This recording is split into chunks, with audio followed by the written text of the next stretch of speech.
All right, peace and love, everybody, and welcome again to ACIM Talks with Reverend Jim. It's Monday, September 9th, 2024. And tonight,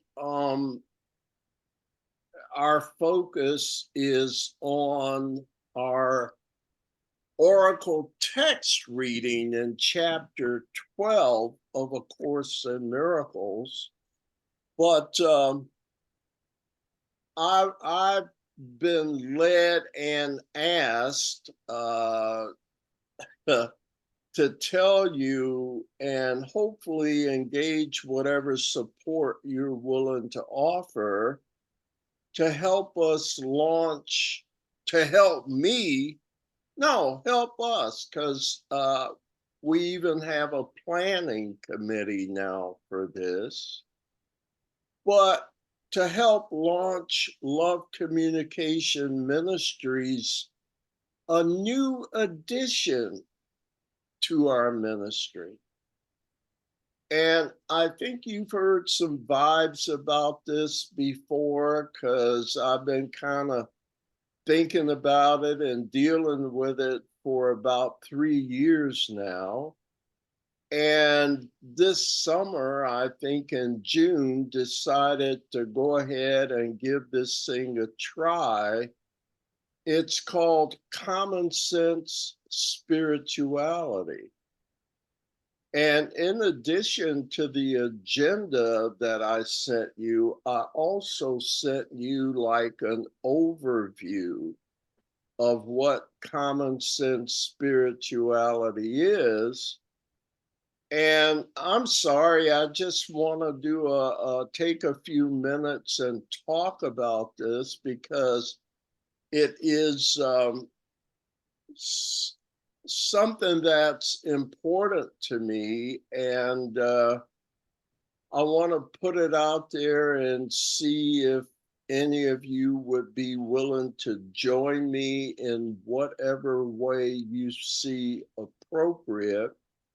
Some of you may remember this. I used to call it practical spirituality. And I've been talking about it the last 2 years sporadically.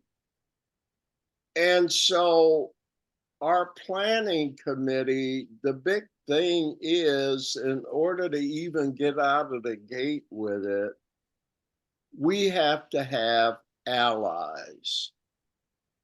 And so I wanted to just take a few minutes, go over it with you, and make sure that I presented it to some of my closest friends and basically elicit your support, like I said before. Who's on the planning committee, Jim? Well, Sherilyn's on the committee and Kathy Neff. We could use a lot more people to get this off the ground. So you kind of know about this. Seems like we talked about this practical spirituality. Yes. Well, now it's called common sense spirituality. And here's a copy of what I sent you. What is common sense spirituality, or CSS? Common sense spirituality is a respectful translation of spiritual principles in a way that appeals primarily to people's common sense. It is primarily based on the principles of the spiritual self-study book, A Course in Miracles, and its teachings on the power of love. The goal of CSS is to get large numbers of people's, yes, millions, to use spiritual principles as a lifestyle simply because using them makes their lives happier and makes the lives of others happier as well. Common sense spirituality proposes that it can make the benefits of using spiritual principles acceptable to many more people by de-emphasizing the use of religious or spiritual language and references and replacing them with more secular, common sense language and references instead.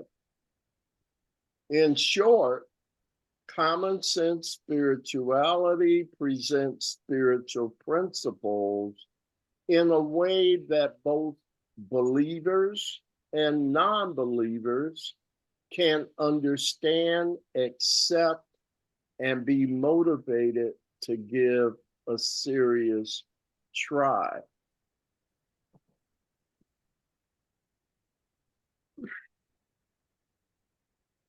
I just want to stop here and say a lot of us, we're here, I'm preaching to the choir here because a lot of you know what the power of love is doing for your life in a very real way. It's not just something you talk about and hear other people talk about, but you're actually experiencing this power, as mysterious as it may be to explain to others. Especially because when you get into religious and spiritual language and laws and things like that, it's like almost inherently there's a conflict set up. Some people aren't spiritual at all. Some people are religious. Some people aren't religious but consider themselves spiritual. So I set up a natural barrier when I try and communicate these things in some particular idiom. What common sense spirituality wants to do is a respectful translation of these principles in a way that people can understand, put into practice, and evaluate the results for themselves.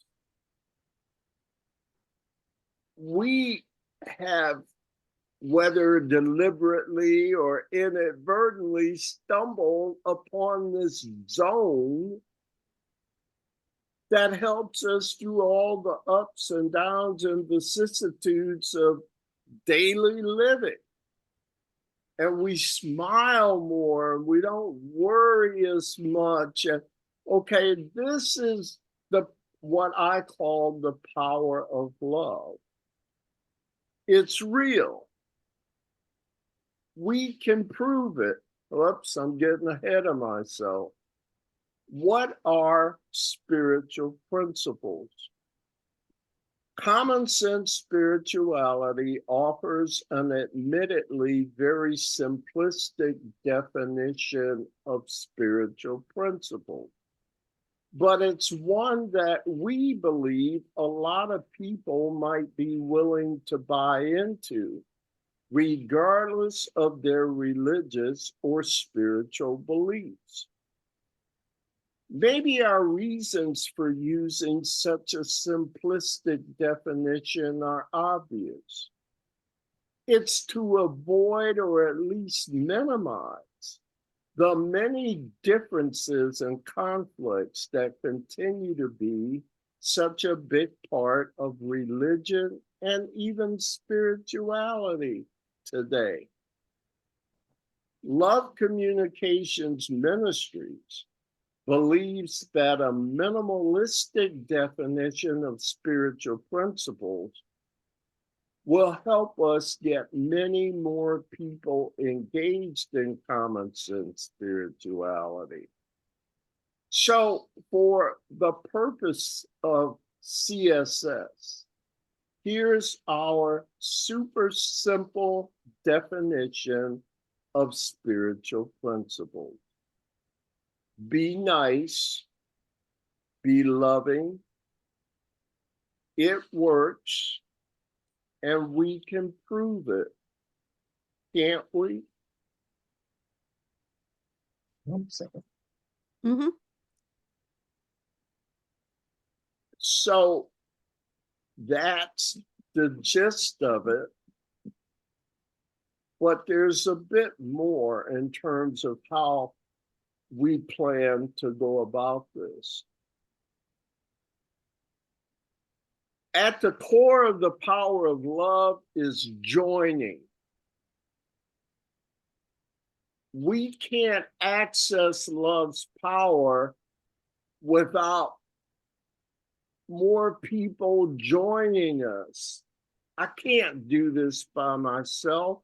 The planning committee can't do it by itself. Okay, so here's what we're doing to get people to gain allies, okay?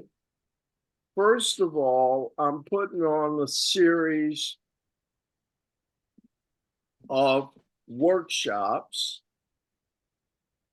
The first one is this Wednesday. It's called Common Sense Spirituality. It introduces common sense spirituality, tries to explain what it is and what we might be able to do with it. Common sense spirituality teaches the power of love, which is what A Course in Miracles teaches.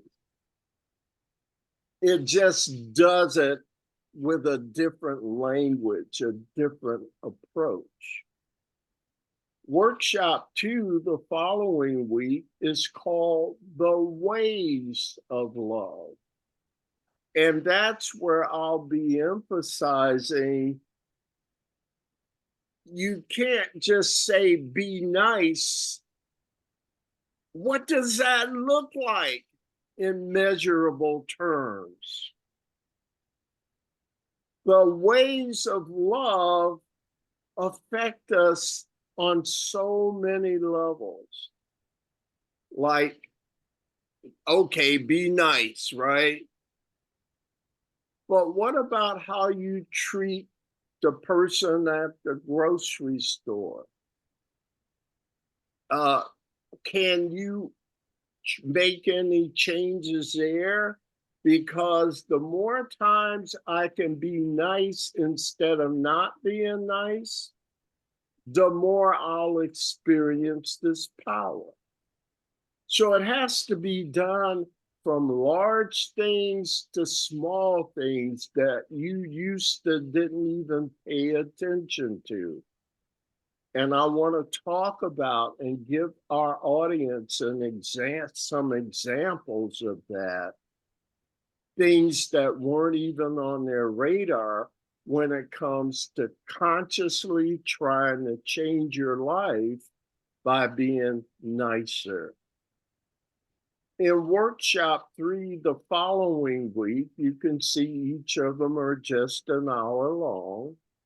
I'll talk about our grand experiment where I will be introducing our 5-year Be Nice campaign, which starts in January 2025 and goes to the end of 2029. The goal of the 5-year experiment is to get 15% of Americans to consciously practice being nice and report if it made their lives better. So, Dee, I think you may be familiar with groups that are already doing this, where you see if you can do it for 14 days or various time periods, and they have a few rules, but there should be kind of fun, easy to maintain things that really get you thinking about how you can make this change and report the results at the end of 5 years. We should have data to say, does this work or not? But more than that,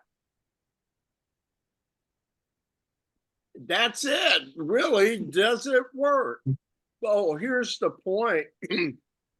I can't say, does it work for 1 million people? If you have 330 million people, that's the denominator, right? Mhm. 1 million is a drop in the bucket. So how you gonna say whether it's working or not? You gotta have more people in the data pool, in your yeah, you got to have sufficient information. 15% of 330 million is roughly 49 million people in 5 years. But it's a very simple message. I think a lot of people would like being nice. It's just that nobody's ever pulled them all their minds together. And that's where our power will come from, is through joining with each other on a very simple endeavor. I don't even say being nice does work. I'm trying to say you have to do it on a large enough scale to even see if it works, if it can move the needle of our society.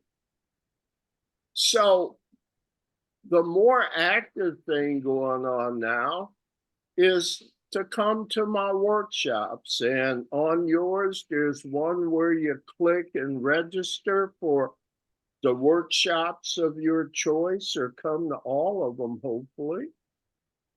Or at a minimum, join our CSS network. Stay in touch with us and our activities as we try and get some traction on this. We've got a lot of ideas and a lot of resources in the background waiting to be used. But we have to gain allies and improve our numbers and participation. Join our planning committee. This is no small endeavor, okay? You're already, who wouldn't think Jim's crazy to talk about 49 million people? The only way I see we can pull this off is with a miracle. Is with what? A miracle. Oh, This would be a friggin' miracle. Does it work? Are there miracles? Because only the power of love itself could pull off something like this. So we're vehicles to do the work. But what we're trying to do is to create a space for love to do its work. There are a lot of people already doing stuff like this. What I propose is that we join together to promote our message, and that we use the same tools that big companies like Coca-Cola and Google and Microsoft use. Are there any Microsoft people that want to be nice, that think it has benefits? I'm betting some would. We have a great message to sell, and I need help selling it. So I hope you'll consider helping this project, our new ministry. Love Communications has two goals now: to put on excellent A Course in Miracles educational programs, and to put on excellent activities related to our grand experiment. So you see, I'm excited, right? Mm-hmm. So our planning team meets every week, and they said, well, have you gone to your study groups and stuff? I said, well, I've talked with them about it in the past. And they, well, no, maybe you better just, we need people, we need help. And I would be remiss, like I said, if I overlooked some of my very best friends with this. So thanks for taking some time. Yeah. So anything you want to say? You presented it very well. Mm-hmm.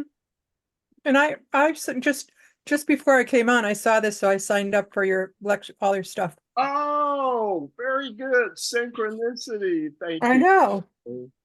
Thank you. And my Wednesday nights are open, so we were lucky. Oh, great. Excellent. From 7 to 8 p.m. Yep. Eastern. Join me if you can. And also, whether you come to the workshops or not, at least get on our CSS network to stay in touch, okay? Thank you for your time. And without further ado, again, our history with the Oracle text reading is that we came together and asked the Holy Spirit. We've been through A Course in Miracles chapter by chapter and stuff over and over. So what would you suggest, Holy Spirit, we read to help us kind of further consolidate and integrate all the various reading and study we've done? And so Spirit gave us 5 chapters overall to cover. Were there 5 groups? Either 6 or 5, but we took the 31 chapters and divided them into groups of 5 chapters each. Maybe one had an extra chapter. And from that, we asked Holy Spirit, which of these? And that Spirit spoke up through one of you. And we said, y'all like that one. And the rest of us said, okay, cool. And we ended up with these particular ones. We finished chapter 3, the innocent perception. And now we're on the second group, chapter 12, the Holy Spirit's curriculum.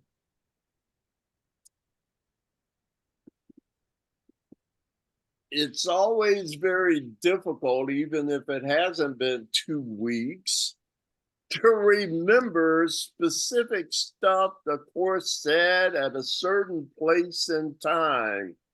Because I don't know about you, but it all kind of blends together without a discrete linear pattern to it. But I do remember the first section of discussion in chapter 12, um, the Holy Spirit's curriculum, talked about the judgment of the Holy Spirit. And the gist of that was, regardless of what things seem like there are only two things happening: expressions of love and calls for love. And that's all that's really sticking out to me right now. We have read 3 sections. Oops. No, we've read like, 3 sections so far. And tonight we're on page 223, section Roman 4, called Seeking and Finding.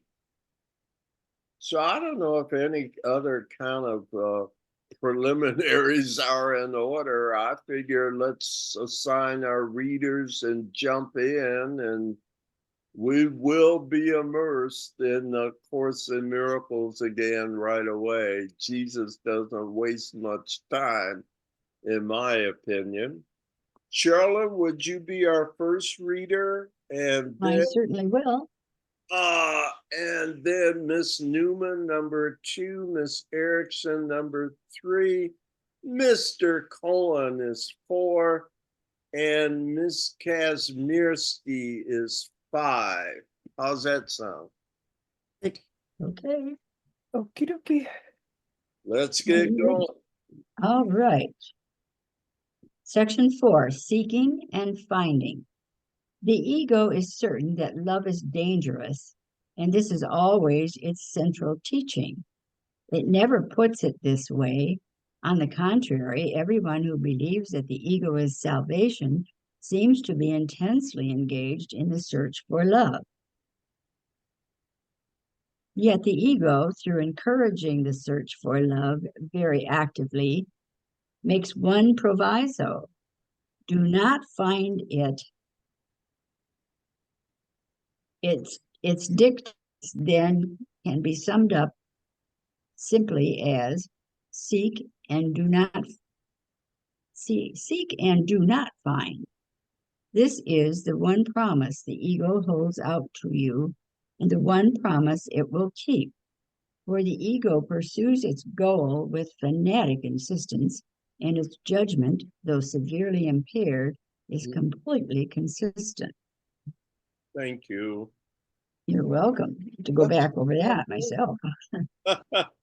Let's do one more, and we'll go back through the 2 of them together. Dee? Okay. The search the ego undertakes is therefore bound to be defeated. And since it also teaches that it is your identification, its guidance leads you to a journey which must end in perceived self-defeat. For the ego cannot love, and in its frantic search for love, it is seeking what it is afraid to find.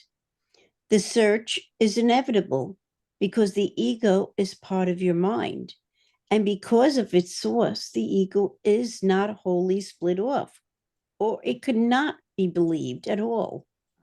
For it is your mind that believes in it and gives existence to it. Yet it is also your mind that has the power to deny the ego's existence, and you will surely do so when you realize exactly what the journey is on which the ego sets you. Comments?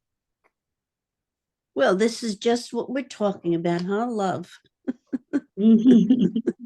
That, Yes. in one way or another, it's the subject of the whole book to me. Mm-hmm. That's the collapse of the whole thing. But being more specific for our discussion here on ACIM Talks, paragraph 1. It says the ego never puts it this way. Everyone who believes that the ego is salvation seems to be intensely engaged in the search for love. That's true. Why is love such a big deal? Would you say, let me ask you, do you know of anyone that doesn't want love or happiness or joy?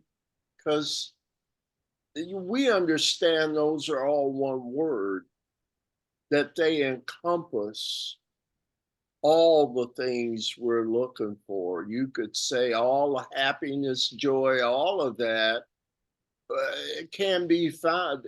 That's what love would bring, because you'd be taken care of.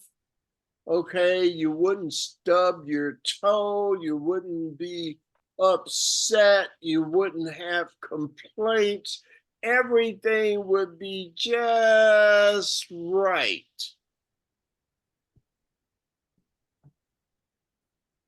So, why is that? I mean, what is such this inherent wish that we all talk about or feel at the depths of what we are?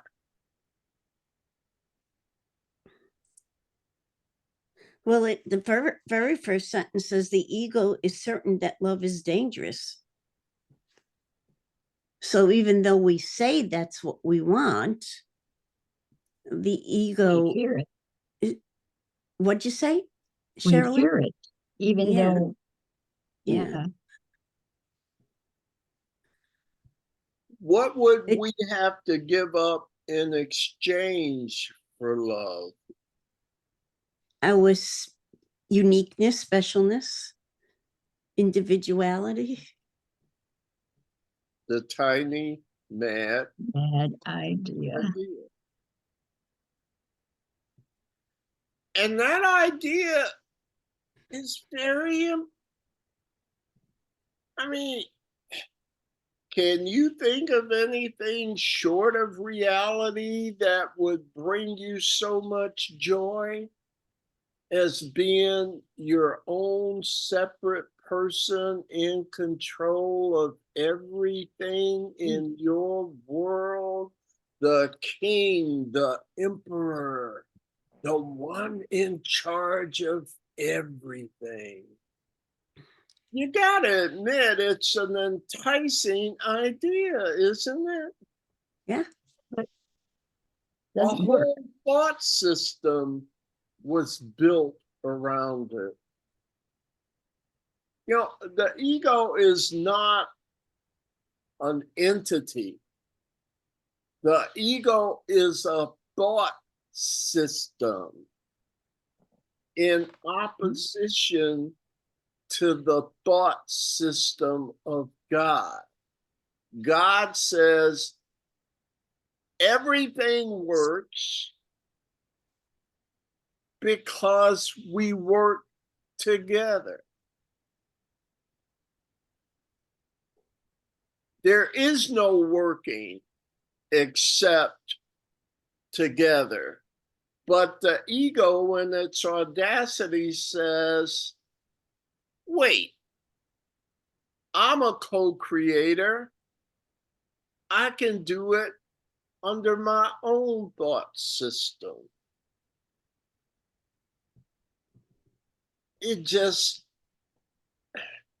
the only way it could work is if it's true. And the stark reality we're bumping up to is that it's not true. It'll never be true. It's impossible. When did the impossible happen? Never. The whole thing was a mistake. It canceled when you hallucinated that there could be a tiny mad idea. So the whole thing was outside of reality right out of the gate because it was diametrically opposed to the thought system of truth. You're looking pensive, Ron. What you're saying makes sense. Yeah. We can't have love and hate in the same moment, so to speak, or love and fear. And we have that choice at all times. So the ego thought system's replacement is what it has us seek. Special love. Love that can be achieved by joining with only one other and flying off into the sunset of bliss. Don't you see it misses the point of what love is? It's love through separation. What we have been taught is love, that special someone, is not love. That's why you can't find love through that definition. Your thoughts? You can't find love if you're looking outside of yourself or looking to another person, which is outside of yourself. It just doesn't work that way. Love works through inclusion, not through separation.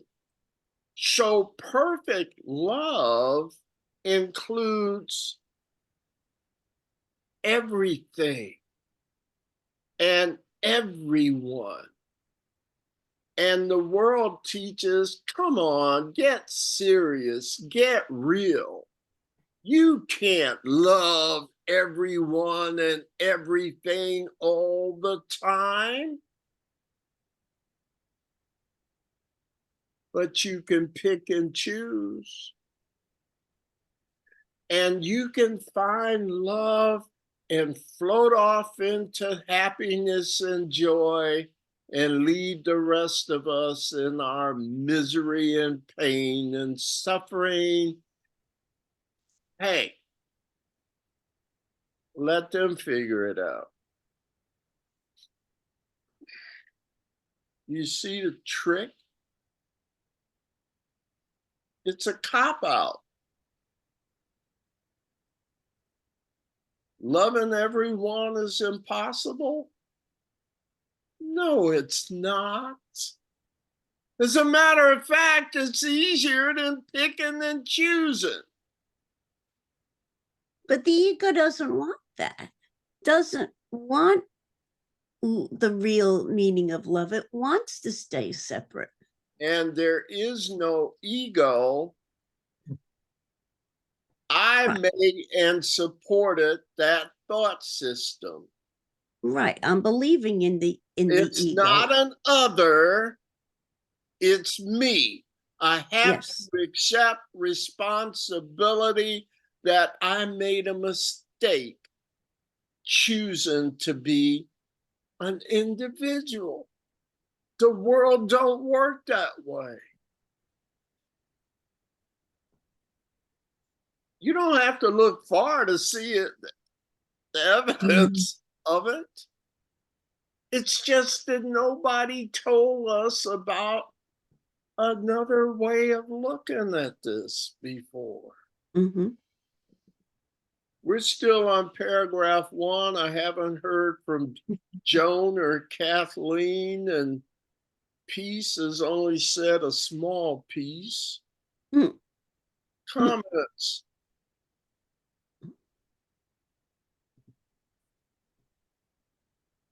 Hmm. Well, to me, you know, the ego places conditions and love is unconditional. So, that's it right there in a nutshell.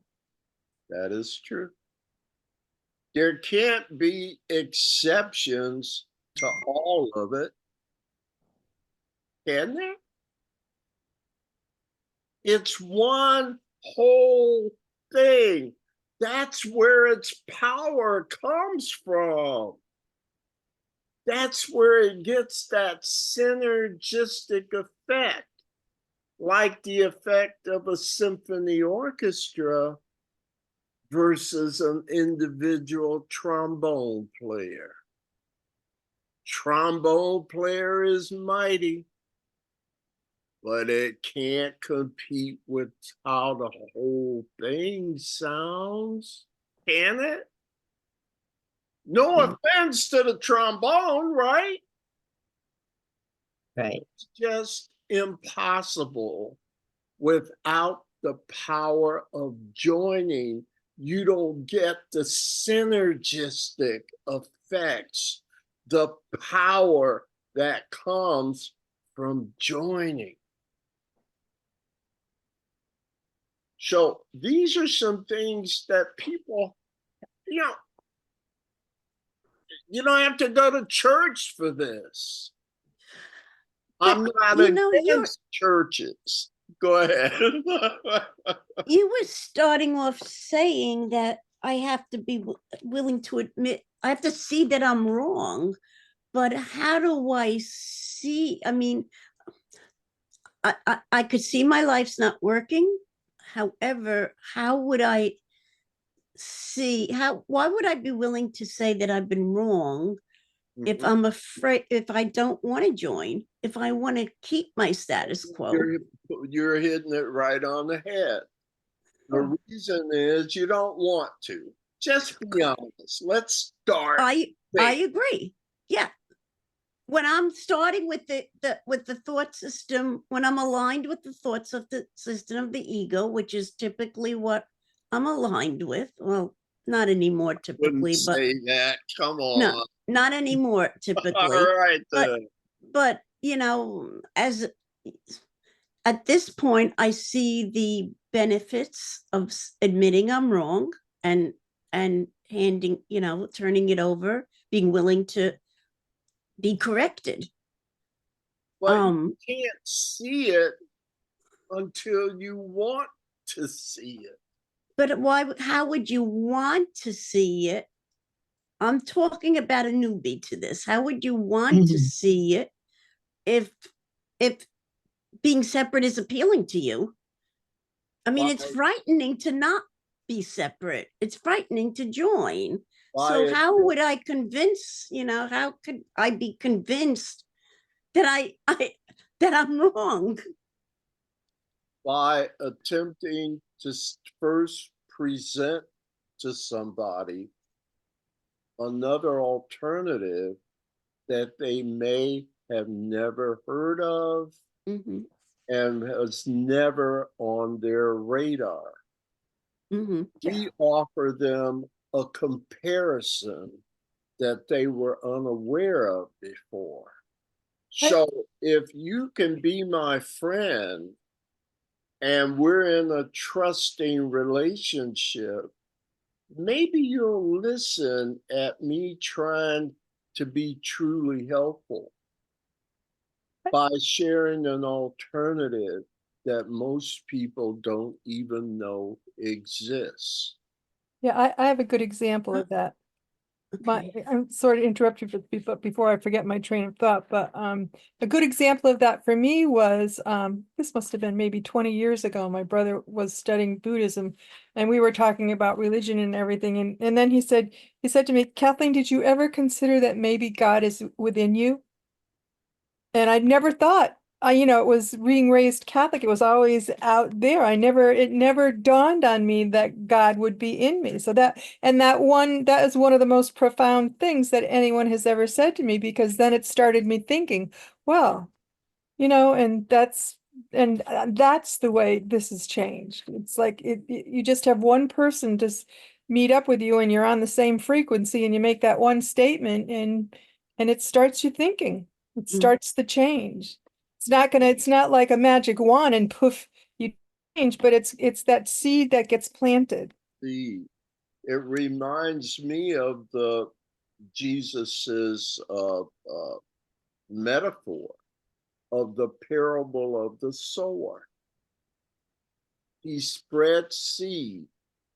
Some falls on ground that's ready and that grows, takes root and starts to grow. And some seeds fall on ground that's not prepared, ready yet. The sower doesn't know which ground is which. He just looks for opportunities to do the planting. See, I think planting, I think it goes more according to the 12-step line, which is a program of attraction, not promotion. So it's by demonstration, not Right. by preaching, is the way I see it. You know, Right. people like Right. the way what your presence is. my And job they is not to cajole them or convince them. It's No. simply to let them see there is another way of being in the world. right. And basically what it is standing in your truth. Yes. Right. And that's what I'm talking about, demonstration. I Right. think Yes, it's more as opposed to way more powerful yeah. Right. than anything I could say or try to convince anyone of. Yeah. Joan, your observations so far, and we'll finally move to paragraph 2. Well, I'm looking at this sentence in paragraph 2, sentence 4. The ego is part of your mind, and because of its source, the ego is not wholly split off. It's not wholly split off. Hmm. I don't quite get that.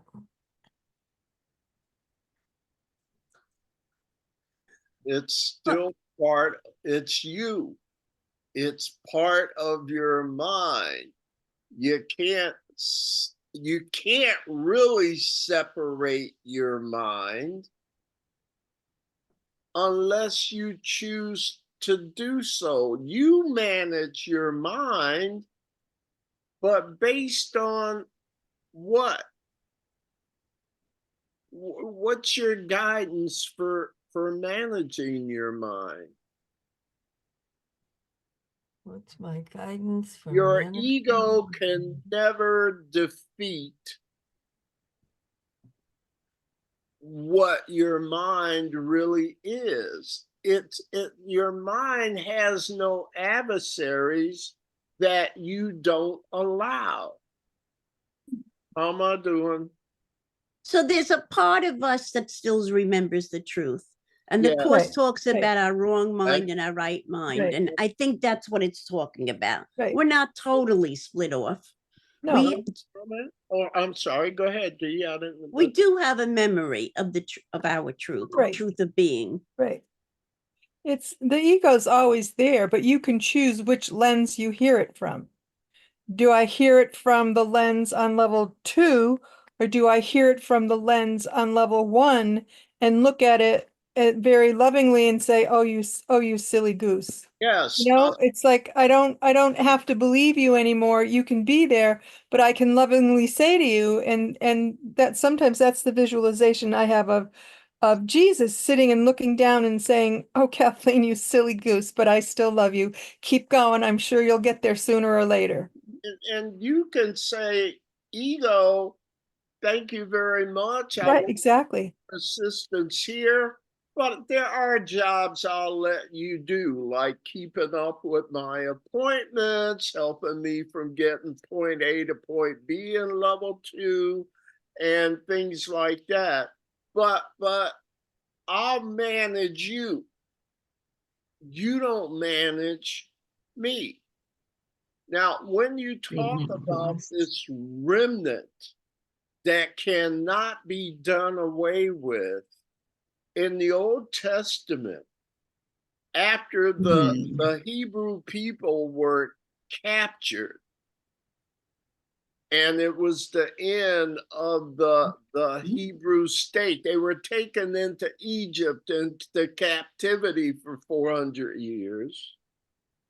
But there's a section in the Bible that talks about the remnant that could not be killed and that they carried into Egypt with them. Mm. Even captivity, even being conquered, couldn't really conquer all of it.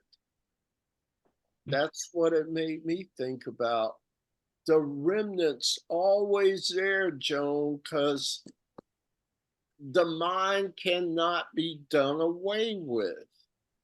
And that's why I like to think of the Holy Spirit as the higher self in myself. It's not Yeah. outside of me. That's my memory. That's in me. Mhm.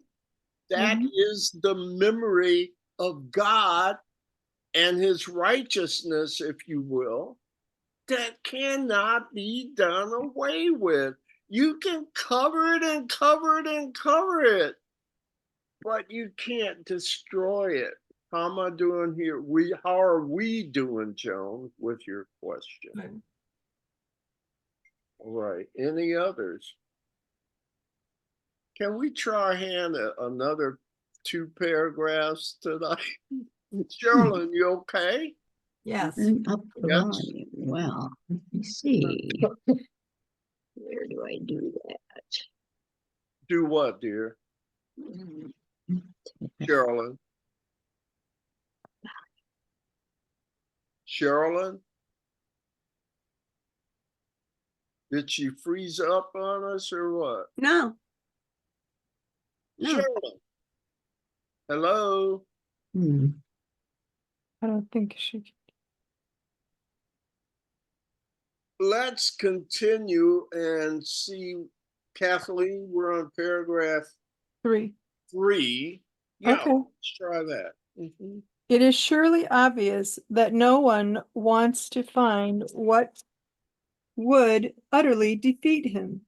Mhm. Being unable to love, the ego would be totally inadequate in love's presence, for it could not respond at all. Then you would have to abandon the ego's guidance, for it would be quite apparent that it had not taught you the response you need. The ego will therefore distort love and teach you that love really calls forth the response the ego can teach. Follow its teaching then, and you will search for love, but will not recognize it. Let's do one more and we'll talk about that and start wrapping up. Ron? Okay. 4, do you realize that the ego must set you on a journey which cannot be led to a sense of futility and depression? To seek and not find is hardly joyous. Is this the promise you would keep? The Holy Spirit offers you another promise, and one that will lead to joy. For his promise is always, seek and you will find, and under his guidance you cannot be defeated. His is the journey to accomplishment, and the goal he sets before you, he will give you. For he will never deceive God's Son, whom he loves with the love of the Father. Joan, do 5, okay? Okay. You will undertake a journey because you are not at home in this world. and you will search for your home whether you realize where it is or not. If you believe it is outside you, the search will be futile, for you will be seeking it where it is not. You do not remember how to look within, for you do not believe your home is there. Yet the Holy Spirit remembers it for you, and he will guide you to your home because that is his mission. As he fulfills his mission, he will teach you yours, for your mission is the same as his. By guiding your brother's home, you are but following him. Why do you have to guide your brothers home? Because we're not alone here, we're all one, really. You can't have all of it if parts are missing. Make sense? Mhm. Okay. So the key to this whole understanding is the power of wholeness. The restoration of wholeness is the plan of salvation.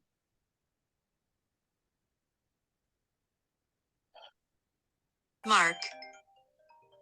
Was there a comment? Okay. It's getting that time. Thank you for your indulgence. Are you happy with this tonight? We did a whole 5 paragraphs. Sometimes it's, Absolutely. yeah, it's some, do you see how it's not the quantity, Yeah. it's the quality of these things. And we read a few paragraphs here, and to me, can leave here with more useful information and help than if we had read 20 pages. Exactly. I totally agree. I agree with you. You Yeah. know, well, I'm feeling fulfilled and our hour's gone by. Anything else you want to share? All right. Well, I look. Well, but I just have one question, not related to this, but related to your class tomorrow. Will I receive an email giving me the Zoom information? I yes, you Okay. said you registered, right? Yep, yep. I'm already in touch with the participants. I'll simply add you to that. The Zoom invitations went out today. Okay. So I'll go back and send your invitation in the morning. Okey-doke. Okay, I'm so glad you could join us. Okay. okay. All right. Thank you, my friends. And I will see you again. Bye-bye. Bye-bye. soon. Thank you, you, Jim. everyone. Yeah. Have a Thank blessed you. week. Bye bye. Thank you. Bye-bye. Namaste.